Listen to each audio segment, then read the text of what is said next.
చేసిన దగ నశించాలి. మానవపై చేసిన కుట్ర నశించాలి. మానవపై చేసిన కుట్ర నశించాలి.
రాజ్యాంగం భారత రాజ్యాంగం భారత రాజ్యాంగం बोलो बाबा साहेब अंबेडकर महाराज की बोलो बाबा साहेब अंबेडकर महाराज की एससी एसटी ऐक्यత एससी एसटी ऐक्यత एससी एसटी ऐक्यత కాపాడుకుందాం భారత రాజ్యాంగాన్ని కాపాడుకుందాం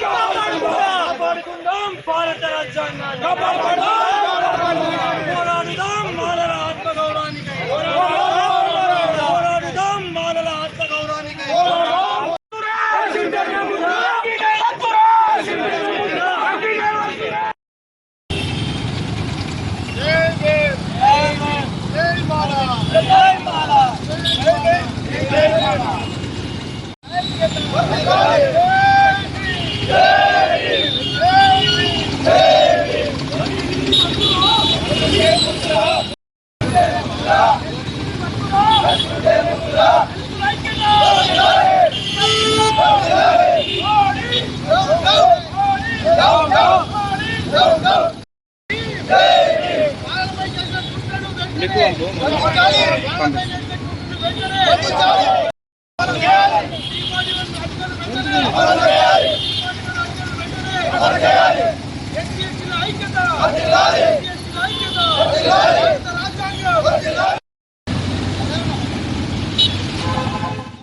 అందరికీ జై భీమ్.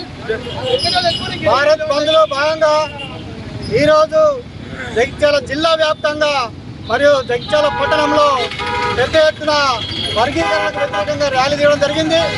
ముఖ్యంగా సుప్రీంకోర్టు ఏదైతే తీర్పు ఇచ్చిందో ఆ తీర్పును వెంటనే రద్దు చేయాలని, అదేవిధంగా 341 ఆర్టికల్ ఏదైతే ఉందో 341 ఆర్టికల్ ప్రకారము మరి ఖచ్చితంగా రిజర్వేషన్లు చేయాలి. అదేవిధంగా ఇవాళ మేము అడుగుతా ఉన్నాము, మాలల పైన కుట్ర జరుగుతుంది, ఈ కుట్రను మేము ఖండిస్తూ ఉన్నాము. ఇలా క్రిమిలేయర్ అంటున్నారు, క్రిమిలేయర్ కేవలము ఎస్సీ ఎస్టీలకేనా? మరి బీసీ సోదరులకు, ఓసీ సోదరులకు, ఈబీసీ సోదరులకు అవసరం లేదా? మరి అబానీ అందానికి అవసరం లేదా? అదాని అంబానికి అవసరం లేదా? కేవలం ఒక ఎస్సీలకే ఈ క్రిమిలేయర్ అవసరమా? కాబట్టి సోదరులారా, ఈ క్రిమిలేయర్ మేము ఖండిస్తూ ఉన్నాం. అదేవిధంగా ఇవాళ ఎస్సీలకు చాలా అన్యాయం జరుగుతుంది, అదేవిధంగా మాలకు చాలా అన్యాయం జరుగుతుంది. ఇవాళ వర్గీకరణ పేరు మీద మాలకు అన్యాయం చేసే ప్రయత్నం చేస్తున్నారు. ఇవాళ ప్రభుత్వాలు కూడా కుట్ర చేస్తున్నాయి. ఇవాళ తెలంగాణ ముఖ్యమంత్రికి ఒకటే మేము చెప్పదలుచుకున్నాము, అయ్యా మాలలు అన్ని రకాల నష్టపోయి ఉన్నారు, మీరు తొందరపడి నిర్ణయాలు తీసుకొని మరి వర్గీకరణను మీరు కొనసాగించినట్టుంటే మేము ఖచ్చితంగా ఖండిస్తాం. రాబోయే స్థానిక ఎన్నికల్లో మాలల సత్తా ఎంతో మేము చూపిస్తాం. అందుకోసం గౌరవనీయులైనటువంటి మరి ముఖ్యమంత్రి వారు రేవంత్ రెడ్డి గారు, మీ పైన మాకు చాలా గౌరవం ఉన్నది, మీరంటే మాకు చాలా గౌరవం కాబట్టి చెప్తా ఉన్నాము. మీరు ఏకపక్ష నిర్ణయాలు ఎట్టి పరిస్థితుల్లో తీసుకోకూడదు. మరి అన్ని మేధావులతో చర్చించిన తర్వాతనే ఇవాళ మీరు ముందుకోవాల్సిన అవసరం ఉన్నది. మీరే ముందుగా అవసరం అనుకుంటే అమెండ్మెంట్ తీసి, అవసరం అనుకుంటే నేనే తెలంగాణలో ముందు నేను వర్గీకరణ చేస్తా అని మీరు ప్రకటన చేసిర్రు. అట్టి ప్రకటనను వెంటనే వెనుకకు తీసుకోవాలని చెప్పి ఈ సందర్భంగా మేము కోరుతా ఉన్నాము. ఖచ్చితంగా రాబోయే కాలంలో మాలలు మాలల యొక్క సత్తా ఎంతో మేము చాటుతాము. ముఖ్యంగా మొన్న మరి మాదిగ సోదరులు బేషరతుగా మొన్న బీజేపీ వారు సపోర్ట్ చేసినటువంటి సందర్భం, అదేవిధంగా మాలలు మొత్తము కాంగ్రెస్ కు సపోర్ట్ చేసి ఇలా గవర్నమెంట్ రావడానికి, ఇలా మీరు కుర్చీలో కూర్చోవడానికి కారణం మాలలు. కాబట్టి మాలలను మీరు అణచివేయాలని ప్రయత్నిస్తే మేము ఖచ్చితంగా అడుగడుగునా ఖండిస్తాం. రాబోయే ఎన్నికల్లో ఖచ్చితంగా మాలల సత్తా సాడుతామని చెప్పి ఈ సందర్భంగా తెలియజేస్తూ, ముఖ్యంగా మాలల ఐక్యత